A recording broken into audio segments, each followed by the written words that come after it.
რეგიონული მაუწყებლების ციფრულ მაუწყებელზე გადასვლის მოდელის პრეზენტაცია გაიმართა ფონდ ღია საზოგადოება საქართველოს ოფისში. შეხვედრაზე ამ სფეროში არსებულ პრობლემებზეც იმსჯელეს.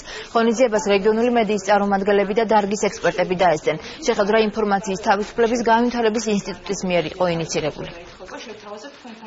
იქნება გარკვეულწილად საშუალება ციფრულ მაუწყებელობაზე გადასვლის გაცილებით უფრო გამარტივებული სახით რეგიონულ დონეზე, რომელიც უზრუნველყოფს პირველ რიგში გაცილებით უკეთესი ხარისხის სიგნალის გადაცემას, აქ საუბარი ციფრულ სიგნალზე და ამავდროულად ეს იქნება უზრუნველყოფა თვითონ დამოუკიდებლად მცირე ზომის მაუწყებლებმა აწარმოონ ციფრულ მაუწყებლობაზე გადასვლა. ჩვენი მიზანი არის რა, რომ ციფრულ მაუწყებლობაზე გადასვლის პროცესში, როდესაც ეს პროცესი დაიწყება, ეს იყოს არადისკრიმინაციული პროცესი, რომ ყველა იმ მაუწყებლს, იქნება ეს მსხვილი თუ მცირე მაუწყებელი, ადგილობრივი, რეგიონული მაუწყებელი, მას ჰქონდეს საშუალება, მას ჰქონდეს წვდომა ინფრასტრუქტურასთან. ჩვენ მაუწყებლობთ თანამგზავრით, კონკრეტულად ტელერადიო კომპანია რიონი, ამდენად ჩემთვის კონკრეტულად მისაღებია ეს ვარიანტი, რადგანაც მე უფრო იაფი დამიჯდება ჩემი ზონის დაპარვა და დანარჩენი უკვე ის ზონა, რომელიც კომუნიკაციების კომისიამ განვისაზღვრა, დაიფარება თანამგზავრის მეშვეობით და